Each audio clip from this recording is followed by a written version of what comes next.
My co-host, David Figler, loves the Circus Casino. I'd never been inside, but I always found the exterior a little creepy. So, today on CityCast Las Vegas, David dragged me to Circus. And you know what? I actually had a pretty good time. It's Monday, March 25th. I'm Sarah Lohman, and here's what Las Vegas is talking about.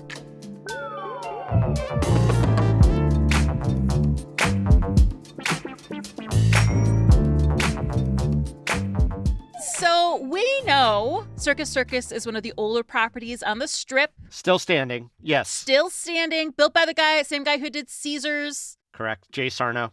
Already on the strange north end of the Strip. Yes. And it's covered in clowns. All true. And yet, David. Yes. You love it. Yeah. Did you say something just there that made me feel bad about loving it? Can you tell me why you love Circus so much, David? Oh, there's a lot of reasons. I will say this. It came about in a time of sort of new innovation, if you will. In other words, after the success of Caesar's Palace, Jay Sarno and his partner Stan Mallon got to do a second one, right? They were going to make it like a Roman circus, right? Yeah, I mean, that was the idea. But, just the idea is that they had a success with their first property. Let's go try something new. And they did. And that was a time in Las Vegas when, I want to say that a lot of the casinos were kind of following the same format. Circus broke the mold. In a lot of ways, so did Caesar's Palace and the way that they presented the facade. Because there's Western-themed casinos or like luxury casinos like the Flamingo at Tropicana. So when it opened, it originally opened as a casino only, not a hotel, which was kind of a new thing. Mm-hmm. And they had all the craziness that was kid forward, but there were some exceptions in the beginning. There's some stuff that was like kid accessible, but maybe not so kid friendly. There was a lot of sexy in there as well, which, was definitely different. They definitely push boundaries. But why do you like it? Okay, so I've been going there since I was 4 years old, which is the early 70s. And so there's a nostalgia thing for me as well. There's also this kind of appreciation that while it has taken on some changes, I'm going to say mostly for the worse over the decades, it stays kind of the same sort of weirdness. Yeah. Not as intense as before. So it's nostalgia, also with appreciation that it kind of has stuck with what they do best. In a lot of ways, it's still a magical place. There's a lot of anomalies in there. There's a lot of juxtapositions, good, bad, and bizarre. Circus persists. I mean, it's been there since 1968, which for us is ancient history. Ancient. Okay, well, I will say that we went on the day that we went on because there was actually a really special event. Do you want to set the scene of that a little bit? Oh, sure. And this is kind of interesting, too. So somewhere along the way, Circus did, in fact, build its hotel. But they also acquired this building that was next to them. And it was dubbed Slots of Fun. Oh, so originally a separate casino, then became an extension of Circus. Yeah, I remember Slots of Fun being there fairly early on. Slots of Fun opened in 1971, so a few years after Circus. And it was, at the time, and still is, one of the smaller casino properties on the Strip. Originally, it was just, as I recall, packed with gaming devices and tables and snack bar and the whole thing. I mean, it was definitely an extension of the carnival-like atmosphere. And as low rent as people like to think Circus is or has become, Slots of Fun was always a lot less. The physical space reminded me of like a Chuck E. Cheese if you took all the stuff out of it. That was sort of it. Yeah, it was pretty vacant. To their credit, and I'm going to say a lot of the credit has to go to a person named Veronica Gutierrez, who's the public relations coordinator for mass media here in town. They sent out a press release that captured my attention. I shared it with the team, and we wound up going over there and that they were doing this, what was described as a revamp of the Slots of Fun, which had fallen into I will just say grave disrepair, or at least it wasn't on anyone's radar. And somehow they magically got not just me, but someone like you, Sarah, interested Oh my God. in going there and seeing what they were doing. So let me give you a direct quote, because when we went to this event, I introduced Shayna. I'm sorry, I don't remember Shayna's last name. She's the new manager. She was the GM or something, yeah. Yeah, the GM of the space. And she'd been with Circus for a while, but they moved her to Slots of Fun. And she came up with this idea that she wanted to make a throwback casino, which, of course, I'm amped about because, David, I don't remember what episode this was, but you asked me, like, what I wanted to see out of a casino of the future. And I was like, I actually want to see a casino of the past. Oh, yeah. And so while the Slots of Fun isn't the full, like, throwback 1950s Mad Men Queen's Gambit casino that I want, they could have gone way, way more. I'm still loving it. Yeah. So first of all, Shayna told me, quote unquote, that she needed to get that creepy vibe out of it. So I'm going to say, point to the Circus detractor over here, because she admitted it. And so then her suggestion to her management was like, let's make it all vintage coin-operated slot machines. The buckets, the coin buckets. It's noisy. It's celebratory. I hit some jackpots. And like when those quarters were clanking out, I was really like, yeah! Like it was thrilling. Oh, look, it was brilliant marketing. I don't think that they pulled off the revamp of bringing you back to the era. And I don't know if even going back to the era is particularly advisable, but it was definitely fun. It was cheeky and it was fun. They could do a whole lot more. Listen, one of the other fascinating things that Shayna told me was that they currently have 75 coin-operated slot machines. Right. There's like $5 ones, $1 ones, and 25-cent ones. They have bought out every available coin-operated slot machine in Las Vegas. They even bought some in Colorado, and they're still trying to get more. They just haven't been able to find them yet. Because there's still a lot of empty space in that space. Yes. And so they do want to fill it up. There's so many things about that space that haven't changed since 1973. And I love that instead of revamping it, they just left it. I was also told the sound system went in 1973 and has not changed. And those air filtration systems, which were inoperable, were still present. Yes. And the soundtrack, I don't know if you noticed, but they're only playing songs from the 70s and 80s. Oh, that's cute. I did notice some rump shaking to some disco beats. So yeah.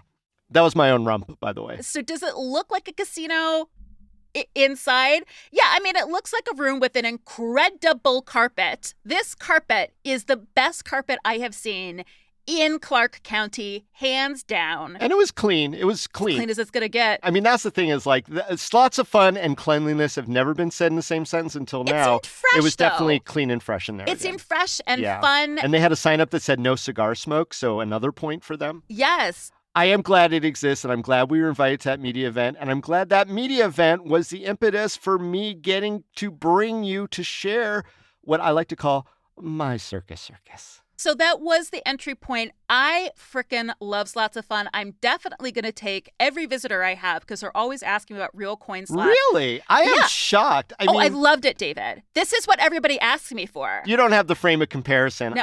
I want so much more there. I want more, but I think it's going to come at a different space. I still want that 50s casino, but I am loving this like slightly sleazy, drab, but fun, joyful space. Ding, ding, ding. You love the ding, ding, clang, clang. I love the ding, ding. We both saved our Circus like $1 not chips, like coin. Token. They're called tokens. Yeah. And also I took my mom. My mom joined us this morning. Oh my God. Karen, your mom, who I instantly fell in love with, by the way. Now I've adopted her as another new mom of mine. She's so lovable. She got interviewed by other media that was there, and now she's a superstar. She is so fun and funny. She's genuine national treasure. You're welcome, Las Vegas. CityCast Las Vegas and Sarah Lohman have introduced you to the wonderment that is her mom. What a lovely sound. That was perfect. We also need to shout out Belinda. Oh my gosh, the cocktail waitress. She was amazing. The cocktail waitress who's been working at Circus for 37 years. Belinda, she looked amazing, David. In every respect. I mean, she's exactly what you want to see on a seasoned cocktail waitress in Las Vegas. She had the sass. So much sass. She had the style. Hair, the glitter. She had bling on her tips cup. And she had a really, really positive attitude, and she was great. So hilarious. You two are really riffing on your memories of that space. Kudos to them to not allow Slots of Fun to just fade into the dustbin of the strip's history, but are making one last go at it. I say bully bully. I think it's great. I can't believe it survived. I had an amazing time there. I'm glad you did. I really did. I'm glad that was our entry into the Circus Circus experience, because by extension, it is part of Circus Circus. It is. And, to be fair, we were there in the morning, but after Slots of Fun, we made our way to Circus Circus proper. You did sort of paint a picture for me of what the outside was like, but I will say, because we were there before noon, the inside of Circus Circus did seem particularly bleak at that time of day. Would you agree with that? It was pretty empty. Yes. I'm not going to disagree with any of your observations of Circus Circus. It was so quiet compared to Slots of Fun because they had moved all of the coin slots out. Yeah. And so that had this really rowdy atmosphere even that early. But I hadn't realized how controlled the sounds are on digital slots. But that's beside the point. You did point out the murals there, which are these 3D, very 70s circus murals. They've been there for a while. Yeah. Very, very cool. The circles of Circus Circus, right? Just how there's so much of the design is built on different levels of essentially, a merry-go-round experience, and how even you walk up to the mezzanine on a ramp that curves. Yeah. So pointing out the design of the space, that was cool for me. However, even in its heyday, Circus Circus was described by Hunter S. Thompson. Of course, famously to fit into his sort of psychedelic nightmare in Fear and Loathing in Las Vegas. Well, and then the infamous quote. Go. Do you have note offhand? I'm going to just say it by memory, and then we'll see how close I am. Okay. Circus Circus on a Saturday night is what the entire HEP world would be doing had the Nazis won the war. Oh, my God. How close did I get? Oh, that's it? No, you nailed that first line, David. The ground floor is full of gambling tables like all other casinos, but the place is about 4 stories high in the style of a circus tent, and all manner of strange county fair / Polish carnival madness is going on up in this space. Okay, so we were there too early for an actual circus act. I would go back and see that.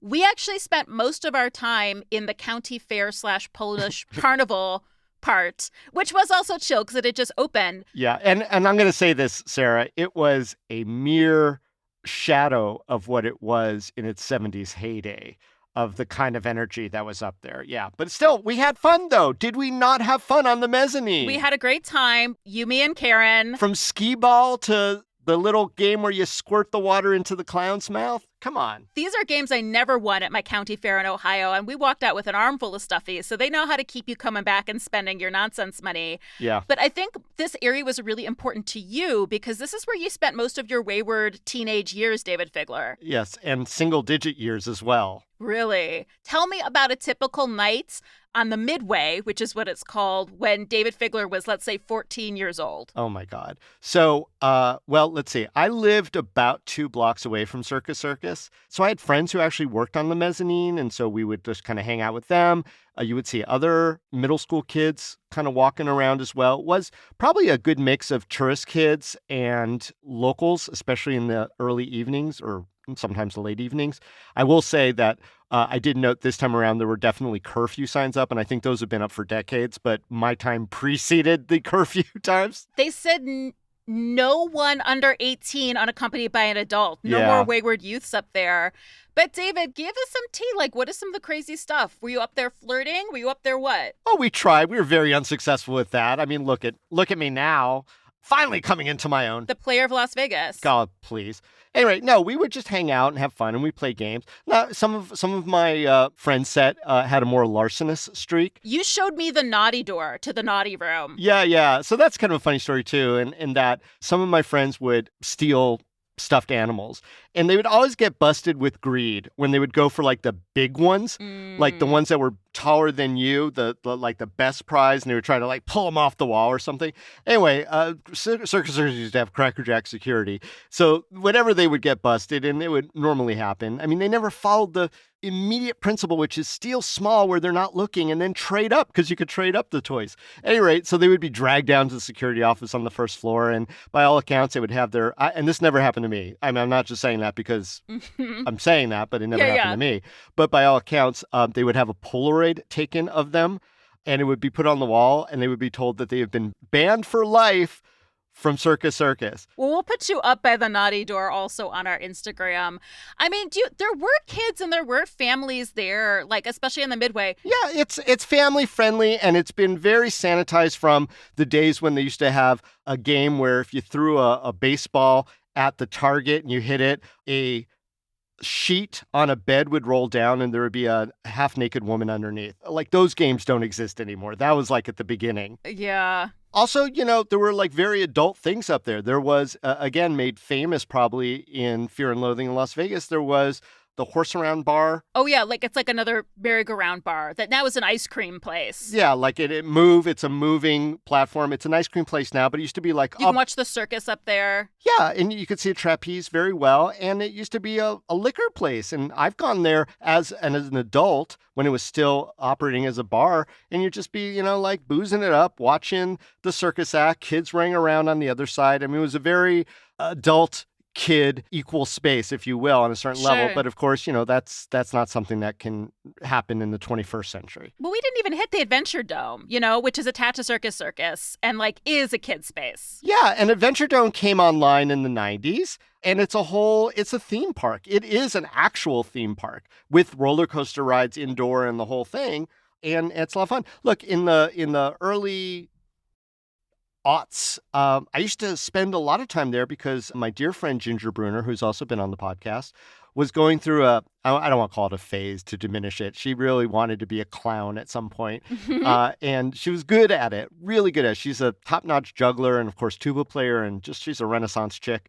So we would actually spend hours upon hours just hanging out at the Adventure Dome and over in the Circus space with the clowns. And these were world-class clowns, many of who had been trained at Ringling, who had traveled across the world, and who landed in Las Vegas with a very sweet gig. And they were so good at what they did. We're still a big circus city with Cirque du Soleil. We really are. We really are. Why do you think that all Las Vegans should love and appreciate Circus?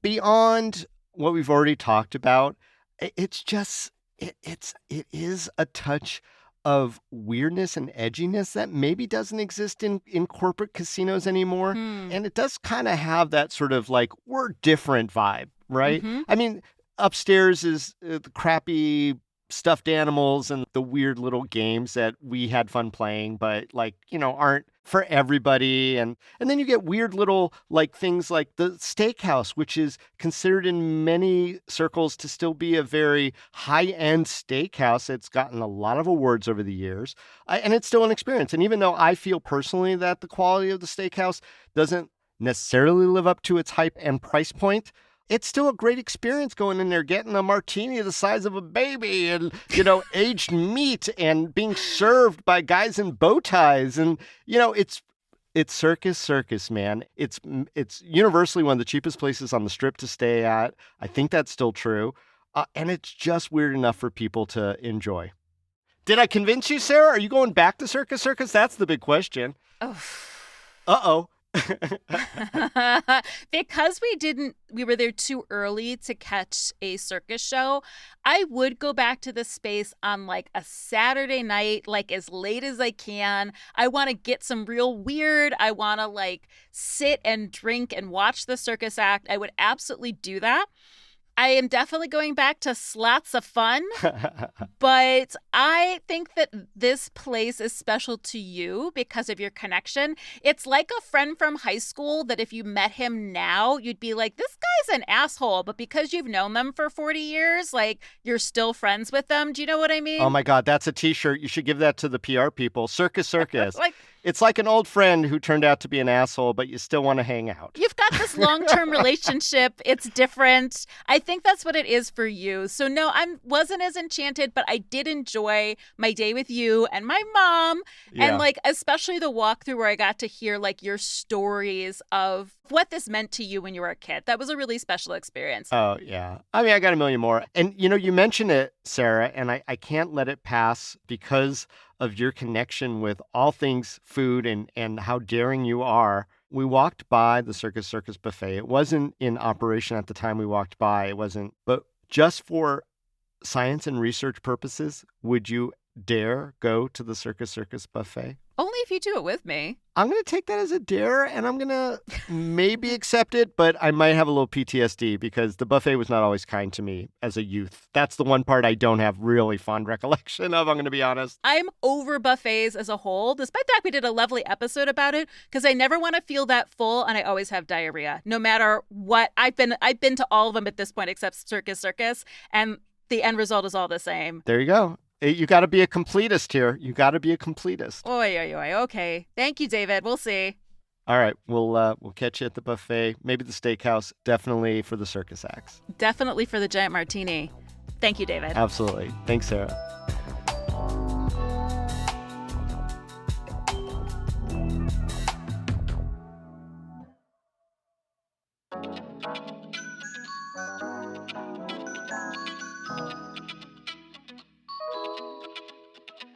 That's all for today here on CityCast Las Vegas. What do you think about Circus?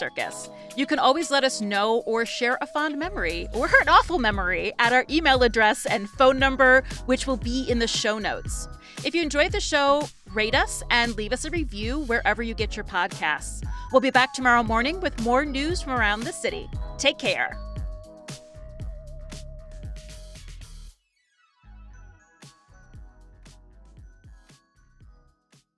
Next time we'll go to the Eureka Casino. No, not the Eureka. Let's go to the friggin' Aztec Inn. Do you even know what that is? No. That's a little casino in the shadow of the stratosphere that's been there forever.